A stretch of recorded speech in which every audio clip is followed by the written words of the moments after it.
ഇന്ന് നമുക്ക് നല്ല ടേസ്റ്റി ആയിട്ടുള്ള ഈസി ആയിട്ടുള്ള കാരമൽ പുഡിങ്ങിൻ്റെ റെസിപ്പി നോക്കാം.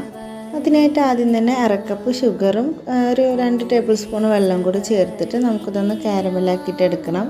ഇനി നമ്മൾ പുഡിങ് സെറ്റ് ചെയ്യുന്ന പാത്രത്തിലേക്ക് ഇത് ഒഴിച്ച് കൊടുത്തിട്ടൊന്ന് സെറ്റ് ചെയ്യാനായിട്ട് മാറ്റി വെക്കാം.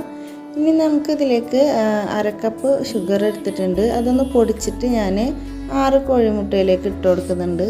ഇനി അതിലേക്ക് പാൽപ്പൊടി, പാല്, വനില എസൻസ് ഇതൊക്കെ ചേർത്തിട്ട് നന്നായിട്ടൊന്ന് മിക്സ് ആക്കിയിട്ട് എടുക്കുക. എന്നിട്ട് നമ്മൾ പുഡിങ് സെറ്റ് ചെയ്യുന്ന പാത്രത്തിലേക്കൊന്ന് അരിച്ചിട്ട് ഒഴിച്ചു കൊടുക്കുക.